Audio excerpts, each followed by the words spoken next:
नमस्कार दोस्तों, मैं राजेश भारत और आप देख रहे हैं हरियाणा टुडे। अभी कांग्रेस के फरीदाबाद से विधायक जो हैं वो प्रेस कॉन्फ्रेंस कर रहे हैं। आइए जानते हैं पूरा मामला क्या है।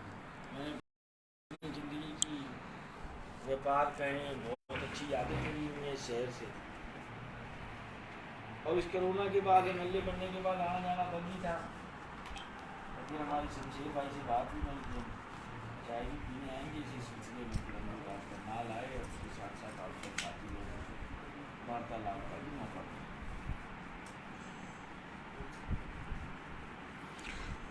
मुख्य मुद्दा क्या है? आज आपका यहाँ पर प्रेस कॉन्फ्रेंस बुलाई है, तो आपका मुख्य मुद्दा क्या है कि क्या कहना चाहते हैं आप मीडिया के सामने? देखिए, मुद्दा तो मुख्य ये है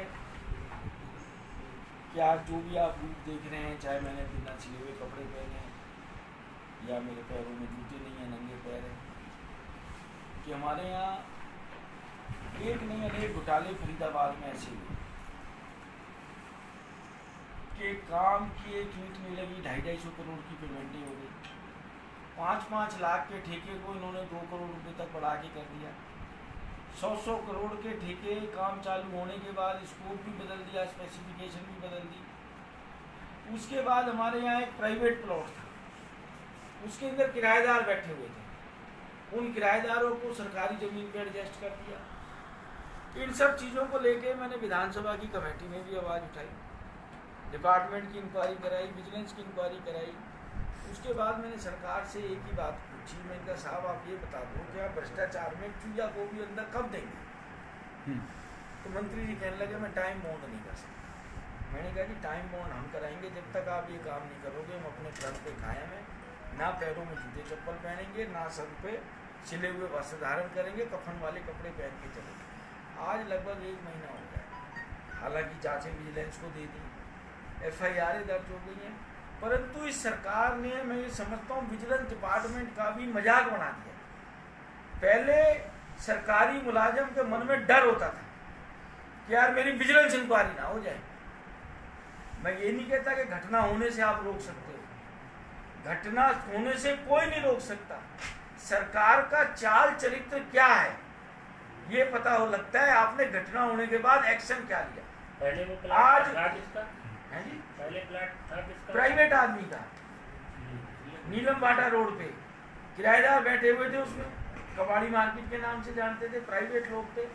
और फाइल बना दी कि इससे शहर की सुंदरता खराब हो रही है, आप इनको कहीं और स्थानांतरित कर दो। मैंने सरकार से क्वेश्चन लगाया, मैंने कहा भाई आपने जो इनको अलॉटमेंट करी है किस पॉलिसी के तहत करी है? क्या सरकार की ऐसी कोई पॉलिसी है? ये तो पॉलिसी समझ में आती है कि सरकारी जमीन पे कब्जा किया है, उनको कोई झुग्गी झोंपड़ी वाला है, जैसे हमारे यहाँ पूरी का मसला चल रहा है, आप उनको रिहेबिलिटेट कर दो। ऐसे आप प्राइवेट किराएदारों को उठा के कहीं रिहेबिलिटेट करेंगे तो जनता के पैसे की आप क्या बर्बादी करें। आज इन्होंने विजिलेंस को भी क्या बना दिया, लिंगर ऑन होने का मामला बना दिया। हमारे यहाँ इस सरकार में 2015 में एक जांच शुरू हुई, जांच नंबर 1 2015। 3 फरवरी 2019 को FIR दर्ज हो गई, 3 नंबर FIR है। आज भाई साहब 2022 हो गया, 10 अफसरों के नाम है, आधे से ज्यादा रिटायर हो गए। और जो अफसरों के नाम है उस FIR के अंदर 420, 120 भी, इतनी संगीन धाराएं लगी पड़ी हैं। प्रमोशनें भी दी हैं उनको, रिटायरमेंट भी हो गए वो, और रिटायर होने के बाद करोड़ों हरियाणा की जनता में उनको कोई नहीं मिला, उन्हीं रिटायर्ड कर्मचारियों को रख रहे हैं। मतलब मैं समझता हूँ एक तरीके से इस सरकार में पहली बार ऐसा हुआ है कि जो विजिलेंस डिपार्टमेंट है उसकी भी इन्होंने बेकदरी कर दी, उसकी भी वैल्यू डाउन कर दी, कि विजिलेंस को भी एक आरोपियों को बचने का अड्डा दे दिया कि भाई ठीक है, पुलिस की जांच में आप दोषी पाए गए, डिपार्टमेंट की जांच में दोषी पाए गए, और टाइम कैसे खिसका सकते हो, इंक्वायरी विजिलेंस को दे दो। पहले तो इंक्वायरी में टाइम लगेगा, जैसे मैंने बताया 2015 से 4 साल लग गए FIR दर्ज होने में। FIR के बाद आप इन्वेस्टिगेशन करेंगे, सरकार से परमिशनें लेंगे, इन्वेस्टिगेशन करें ना करें। तो भाई मैं आपके माध्यम से ये भी कहना चाहूँगा, हो सकता है आपकी बात मनोहर लाल जी जरूर सुने, CM सिटी एरिया आज की तारीख में करनाल के नारा लगाने से भ्रष्टाचार का काल मनोहर लाल, वो भी चल रहे हैं, ये नहीं हो सकता। आपको भ्रष्टाचार के ऊपर अंकुश लगाना पड़ेगा। मनस्येकम वचनस्येकम कर्मण्येकम महात्मनाम, मनस्सन्यास वचनस्सन्यास कर्मण्यन्यास दुरात्मानाम। आपके मन वचन कर्म जब तक एक नहीं होंगे आपको हरियाणा की जनता माफ नहीं करेगी। ये बात मैं कहना चाहता हूँ। क्या आप मुख्यमंत्री को ईमानदार मुख्यमंत्री मानते हो? देखिए साहब, ये बड़ा ना पेचीदा सा प्रश्न है। मैं ये भी नहीं कह सकता वो बेईमान है, और मैं ये भी कोई 100% सर्टिफिकेट नहीं दे सकता कि honesty is the best policy. और ईमानदारी का असली फायदा जब है कि जब आपके नीचे ईमानदारी है, आप खुद ईमानदार हैं या नहीं है, और आपके आंखों के नीचे भ्रष्टाचार सर चढ़ के बोल रहा है। मैंने पहले कहा घटना होने से कोई नहीं रोक सकता, घटना होने के बाद आपने एक्शन क्या लिया। आज फरीदाबाद का 2017 का मसला है। उस नगर निगम में, जिस नगर निगम के अंदर ठेकेदार हाई कोर्ट में जाते हैं, हमारी पेमेंट नहीं मिल रही, वर्कर हड़ताल करते हैं, तनख्वाह नहीं मिल रही, पीछे एक मुलाजिम की डेथ हो गई, उसका मेडिकल का बिल पास नहीं हो पाया। हम विधायकों को सिफारिश लगानी पड़ती है कि साहब मुलाजिम भर्ती है अस्पताल में, इसके मेडिकल के पैसे दे दो जो आगे वो इलाज करा दे, किसी को गंभीर बीमारी है। रिटायरमेंट वाले दिन रिटायरमेंट का पैसा नहीं मिलता, और बिना काम के आप 50 करोड़ रुपए एक ही दिन में देते हैं। 2017 का मसला है, और आज 22 आ गए। आप चोर छिपाही का खेल खेल रहे हैं। विधानसभा में 22 मार्च को मैंने कपड़े त्यागे, मुख्यमंत्री जी ने मीटिंग बुलाई डीसी एसपी की, उसमें भ्रष्टाचार की बात करी। फरीदाबाद आए, नारा दे दिया। मैंने हाउस के अंदर नाम लिए और गंभीरता से नाम लिए। मैंने कहा डीआर भास्कर, बीके करदम, रवि सिंगला, सोनल गोयल, मोहम्मद साहिब। मैंने कहा खट्टर साहब, आपके पास जितने भी बड़े से बड़े वकील हैं उनको बैठा लो, पूरी कैबिनेट ले आओ, आप आ जाओ, मेरे पास 600 कागज है, मैं लेके बैठता हूँ। अगर जो ये आदमी इस भ्रष्टाचार में शामिल ना पाए जाए, नीरज शर्मा अपनी विधानसभा की सदस्यता छोड़ दे। इससे बड़ी तुम गारंटी नहीं दे सकते ना लोकतंत्र में अपनी जनता के लिए। और ये भी मुझे इतना कड़ा कदम क्यों उठाना पड़ा। आज हमारी विधानसभा में भाई साहब सीवरेज की स्थिति ये है, पता माने सीवरेज कब साफ होती है। आप ऐसे ना कहो कि आपका दुर्भाग्य है, आप सौभाग्यशाली हैं कि आपके यहाँ से मुख्यमंत्री जो है विधायक है। कम से कम आपको सीवरेज साफ करने के लिए मुख्यमंत्री को ट्वीट करने की जरूरत नहीं है। हमारे यहाँ तो सीवरेज कब साफ होगी, जब किसी बहन बेटी की शादी होगी, उसके घर के बाहर सीवरेज पड़ी होगी, फिर वो बेटी अपना कार्ड भेजेगी मुख्यमंत्री जी को कि ट्वीट करके कि मुख्यमंत्री जी मेरी बारात कैसे आएगी। कल मेरी बारात आने वाली है और ये डूब मरने वाली स्थिति है सरकार के लिए। आज 1 साल हो गया इस वाक्य को भी, और वहां पर भी कोई परमानेंट सोल्यूशन नहीं कर पाई है बाल कल्याण पॉकेट के अंदर। इससे ज्यादा भ्रष्टाचारी सरकार, इससे ज्यादा करप्ट सरकार हमने हरियाणा में नहीं देखी। और खास तौर से हमारे शहर फरीदाबाद की मैं बात करूं तो हमारे शहर फरीदाबाद को तो बिल्कुल बाकी सरकारों की तरह इन्होंने भी सोमनाथ जी का मंदिर समझा हुआ। आओ लूटो और जाओ, पर अब ज्यादा दिन तक हम ये अत्याचार बर्दाश्त नहीं करेंगे। अब जनता जागरूक हो रही है। परसों ही हमारे यहाँ 3 केस विजिलेंस ने पकड़े। एक भाई के मैं घर भी गया, उसके बिजली के मीटर का था। मैंने कहा तूने छोटी सी रकम के पीछे भी बंदा पकड़वाया, कारण क्या रहा? उसने कहा भाई साहब मैंने आपसे प्रेरणा ली, और मैंने उसी दिन उसका मीटर का कनेक्शन लगवाया, उसको सम्मानित भी करके आया। मैंने कहा हमारा मैसेज ये जाना चाहिए कि हमने किसी की कंप्लेंट करी है और विजिलेंस ने अधिकारी को पकड़ लिया है, वो काम उसी दिन हो। क्योंकि लोग कंप्लेंट इसलिए भी नहीं करते कि लोगों को ये डर होता है कि यार मैंने कंप्लेंट कर दी तो मेरा काम बिगड़ जाएगा, मेरा काम नहीं करेगी सरकार। हम उस मुहिम में भी आगे बढ़ रहे हैं और मुझे पक्की उम्मीद है कि मुझे कामयाबी इसके अंदर जरूर मिलेगी। अफसर अंदर जाएंगे, 100% जाएंगे। आज की तारीख में फरार है, कितने दिन तक फरार रहते हैं मैं देखता हूँ। और कागज मेरे पास पक्के है। झारखंड मुख्यमंत्री का मैं होस्टी ना हूँ, लिखना पढ़ना मुझे आता है। इन भ्रष्टाचारियों से मैं डरने वाला नहीं। कल को मेरा कत्ल भी करा दें, मैं इतने कागज सरकार की फाइलों में दे के चला जाऊंगा, मेरे मरने के बाद भी मेरी आत्मा आगे बैठेगी और इन भ्रष्टाचारियों को सजा दिला के ही मानूंगी। विधायक जी बड़ा सवाल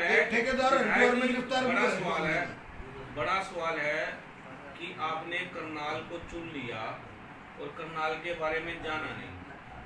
करनाल में सबसे पहले एमडीसी घोटाला होता है, नॉन ऑब्जेक्शन सर्टिफिकेट घोटाला होता है। उस पे बहुत बड़े पूरे हरियाणा में हो रहा हो तो रजिस्ट्री घोटाले को लेकर हम लोगों ने काली अटेंशन लगाई थी। आप देखो पूरे हरियाणा के अंदर आया मेरे ख्याल से 56,000 या कितनी हजार उसके रजिस्ट्री बाद आई है। एक एससी पकड़ा जाता है, किंगर उसके बाद हाँ, वो भी SC लोकल बॉडी का। उसके अरे बाद- महाराज हमारे यहाँ तो चीफ इंजीनियर है, आप एससी को बात कर रहे हो, वो और ये 2 स्टेप ऊपर है। आगे तो चलो, फिर टीडीपी पकड़ा जाता है, फिर तहसीलदार पकड़ा जाता है, फिर बहुत सारे लोगों के डिस्क्लोजर खुल जाते हैं, उसमें से कुछ भी नहीं होता है। और आप कह रहे हो करनाल और फरीदाबाद में अंतर क्या रहेगा? देखो अंतर तो ये मनोहर लाल जी से आप पूछो, यहाँ की जनता ने उनको वोट दिए, यहाँ की जनता ने चुना है, और जाहिर बात है जो सब आप बातें बोल रहे हैं उनमें से कुछ विषय विधानसभा में संज्ञान में भी आए थे। वो भी रिश्वत यहाँ की जनता ही देती है, और हमारी रामचरितमानस में एक चौपाई और लिखी है, और ये मैं चाहूँगा चौपाई मुख्यमंत्री जी जरूर सुने। जासु राज प्रिय प्रजा दुखारी, सोन रख अवश्य नरक अधिकारी। हमें सार्वजनिक जीवन में आने के बाद कोई भी काम ऐसा नहीं करना चाहिए, खास तौर से मंत्री मुख्यमंत्री की सीट पे बैठने के बाद, जिससे हमारे लोग, हमारी प्रजा दुखी हो। क्योंकि हमें जो ये राज शासन मिला है, ये इसलिए मिला है कि हम पुण्य कमाएं, हम स्वर्ग की तरफ जाएं, नरक की तरफ ना जाएं, ऐसा कर्तव्य हमें बिल्कुल नहीं। सर हरियाणा के ऊपर इस वक्त 2.29 लाख करोड़ मतलब 2,30,000 करोड़ जो है वो कर्जा है। 1000 से ऊपर गया है। अभी जो सरकारी डाटा 2.5 लाख के आसपास, 2,50,000 तो और 66,000 का कांग्रेस के टाइम में था। 270 तो आपने कभी विधानसभा के अंदर ये मुद्दा उठाया कि इतना कर्जा लेके देश की, हरियाणा की जनता को जो डुबाने का काम कर रहे हैं, तो उसके प्रति कोई आवाज उठाई है आपने कभी? भाई साहब उठाइए, हर सत्र में इन चीज़ों पे चर्चा होती है, पर आप समझदार हैं, लोकतंत्र में हर चीज़ का पैमाना आज की तारीख में वो है। ठीक है, उन्होंने 14 से 19 क्या किया क्या नहीं किया, 19 में जनता ने दोबारा चुन दिया, हम क्या कर सकते हैं।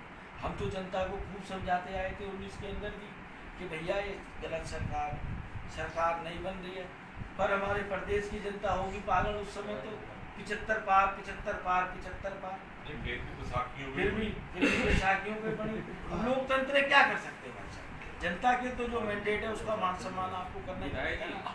आपने रामायण की चौपाई सुना दी, लेकिन मुख्यमंत्री जी को तो गीता जी में बड़ा विश्वास है। गीता में मुख्यमंत्री को सीख दिया, गीता में आपको ये लिखा है जैसा कर्म करेगा वैसा फल देगा भगवान।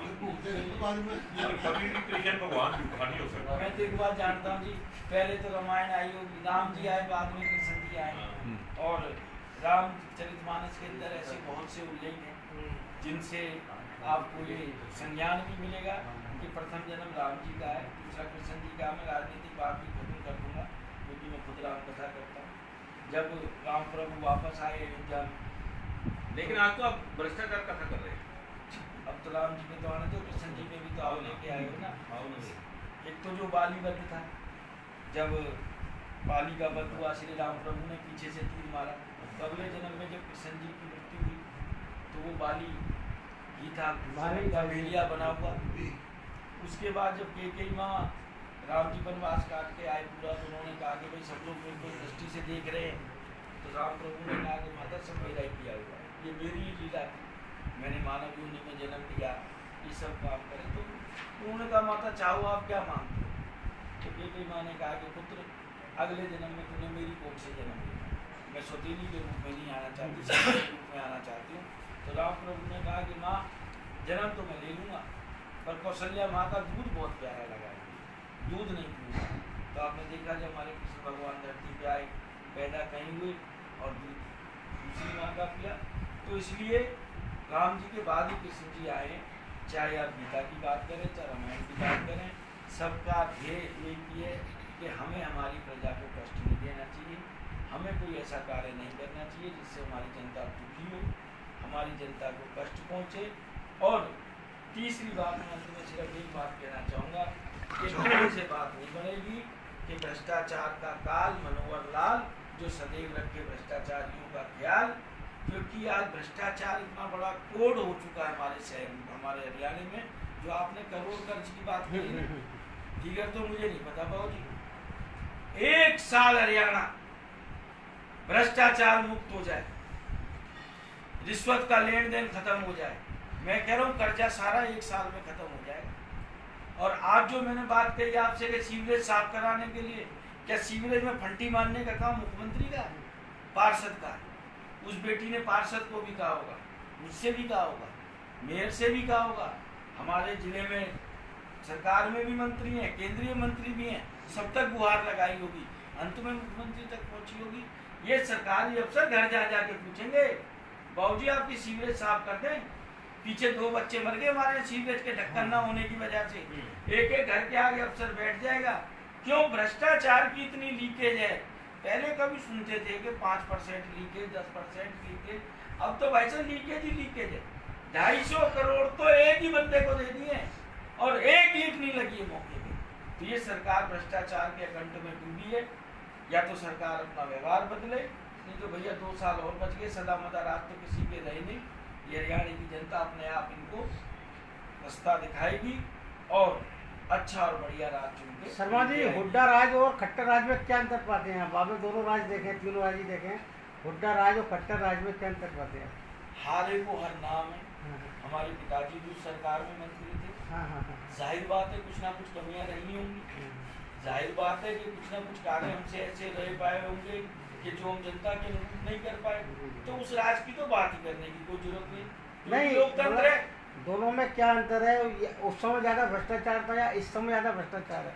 मैं ये तुलना पूछ रहा हूँ। मैं तो आपसे एक बात जानता हूँ। हाँ। मैं तो इस बात विश्लेषण तो जानता किया हूँ। होगा आपने, अच्छा मैं बता देता हूँ। विश्लेषण अच्छी चीज का होता है। मैं पूरी करने एक का बात हाँ, देता हूँ। हुड्डा राज में अगर कुछ गलत होता था तो डेवलपमेंट भी उन 10 सालों की उठा के आप देख लो, 9.5 साल की इतनी हुई है कि जब से हरियाणा बना है कभी भी नहीं हुई। और अब सिर्फ भ्रष्टाचार हो रहा है डेवलपमेंट के नाम पे। आप दिखा दो रंग पोतने के अलावा, क्या बात है विधायक जी, बड़ी बड़ी फोटो लगाने के अलावा अगर कुछ हुआ है? बाकी सर बड़ी बड़ी सड़कें बनी हैं, वो भी ये रोड बने हैं जो सर, अब जो रोड बन रहे मैं हैं आपको बताता हूँ। पहले भी थी। मैं डेवलपमेंट तो हुआ है। इस करनाल में किस काम के नाम पे पैसे उड़ाए नहीं गए? स्मार्ट सिटी बन गया तो अभी एक बार पूछो तो भी कितने पैसे खर्च कर दिए। जो आदमी स्मार्ट सिटी के नाम पे पैसे को उड़ा के थोड़ा पीछे कर ये लो, लाइट कोई जूम नहीं हो रहा ना, बैठो जूम कर लो। हर रोज वहाँ पुलिस वाला खड़ा होता है और वो फिर पुलिस वाले क्या जूता जब लाइटें लगी वो चलती ही नहीं। 4 दिन लगी। नगर निगम वाले कहते जी हमें तो पता ही नहीं लाइट लगी है, कहाँ से लगाई है, किसने रेजोल्यूशन पास कराया, किसके माध्यम से लगी। तो यहाँ करप्शन की नर्सरी है करनाल। अभी हमारे पंडित जी कह रहे थे, हमारे माननीय मुख्यमंत्री जी उस नर्सरी के कॉलेज के प्रिंसिपल, भाई एक डीसी भ्रष्टाचार करे तो क्या मुख्यमंत्री को नहीं पता है? तो फिर वो इस लायक नहीं है कि वो मुख्यमंत्री रहे। ये मेरा मानना है। हमारे यहाँ पे लोग कहते 1500 करोड़ का घपला हुआ है। आप भी बता रहे हो, आप ये भी बता रहे हो कि अब डीसी को नोटिस हो गया। मैं तो पिछले 20-25 दिन से सुन रहा हूँ कि डीसी को नोटिस हो गया। सुनी सुनाई बात ये भी है कि उसने बड़े बड़े जो ऊपर मगरमच्छ बैठे हैं दिल्ली में, वहां तक पहुंच बना दी और उसको रोकने की कोशिश की। आप लोगों ने यहाँ के एमपी से भी पूछा कैसे बुखला गया हो, कर दो पर्चा दर्ज मेरे खिलाफ, पर्चा दर्ज कर दो। अगर आपने भ्रष्टाचार नहीं किया है तो पर्चा क्यों दर्ज करते हो? अगर किया है तो होगा ही, आज नहीं होगा तो कल हो जाएगा। और मैं तो सीधी बात करता हूँ ईमानदारी से, मेरे को जो भ्रष्टाचार से मेरे को नफरत है। और मैं लोगों को कहता हूँ जो मेरे पास आते हैं, तो ये तो जहर है, थोड़ा खाओगे 4 दिन लंबे जाके मरोगे, जल्दी खा लोगे जल्दी मरोगे, जहर ही खाना। आराम का माल ना किसी को हजम हो, आज तक सदियों से ये हम जानते हैं। और यहाँ पे भ्रष्टाचार का अड्डा है। ये मैंने विधानसभा में भी कहा, आप लोगों ने सारे ने सुन लिया, सारी वीडियो आती है, पंडित जी गवाह हैं। और मैंने मुख्यमंत्री का नाम लेके कहा, मुख्यमंत्री जी लोग कहते हैं कि आप ईमानदार हो, पर मेरे को शक है दीपक तो ले देगा कैसे? करनाल में भ्रष्टाचार हो रहा है, डीटीपी फंस रहा है, तहसीलदार फंस रहा है, एससी स्मार्ट सिटी का फंस रहा है और डीसी को ट्रांसफर करके प्रमोशन देके गुड़गांव भेजा जा रहा है। ऐसा घटिया राज तो मैंने देखा ही नहीं। किसी को सजा तो दो। जितने घपले हुए, चाहे वो शराब घोटाला, चाहे रजिस्ट्री घोटाला, चाहे कोई भी घोटाला, यहाँ का एनडीसी घोटाला हुआ था विधानसभा में, हमने उठाया, उसके बाद कोई कार्य नहीं। आज एक भी ऐसा घपला हो जिसके ऊपर जांच बैठी हो। अब मेरे को शराब घोटाले पे सारे आप करनाल के गवाह हो, पत्रकार हो, मेरे से ज्यादा जानकारी आपके पास है। तो शराब घोटाले में सड़क पे कौन जा सकता था? या तो पुलिस, या सरकारी आदमी, या पत्रकार। तुमने घोटाला तो नहीं कराया। मेरा सवाल है, अगर तुमने नहीं कराया तो सरकारी आदमियों ने कराया होगा। और अगर सरकारी आदमियों ने घोटाला किया तो क्या देश स्टेट की सीआईडी फेल होगी? क्या मुख्यमंत्री को रिपोर्ट नहीं किया उसने? और अगर मुख्यमंत्री को रिपोर्ट किया तो फिर उसको रोका किसने? मेरे पास तो ये भी रिपोर्ट है, लेकिन यहाँ जांच का विषय नहीं है अभी, क्योंकि सरकार में जांच हो ही नहीं सकती। न्याय की ये सरकार ही नहीं है, तानाशाही सरकार है। इनको तो सिर्फ वोट के तरीके से मतलब है। विधायक जी आपके साथ में बैठे हैं पंडित जी विधायक फरीदाबाद से, उन्होंने कपड़े उतार दिए हैं, आप कब उतारोगे? नहीं, मेरे को कपड़े उतारने की जरूरत नहीं, मैं तो जूत उतारूंगा और जूत से काम लूंगा। पंडित जी है ना ये, तो पंडित जी का तो कपड़े उतार के काम चल सकता, मैं तो जाट आदमी, मेरा नहीं चलता। मैं तो जूत से काम लूंगा और जूत के साथ इनको सीधा करूंगा। मेरा सीधा काम है। मैं तो मुख्यमंत्री के सामने करता हूँ और मैं कहता हूं कि अगर इनमें हिम्मत है तो फिर इस भ्रष्टाचार को लीगल कर दो, काम खत्म करो। रोज की रोज इतनी विजिलेंस, इतनी लोगों को इंक्वायरी उठा कर क्यों परेशान कर रहे हो? लूटने तो जिसको लूटना, जंगल राज तो वही है, हिटलर के रास्ते में जितने भी गए।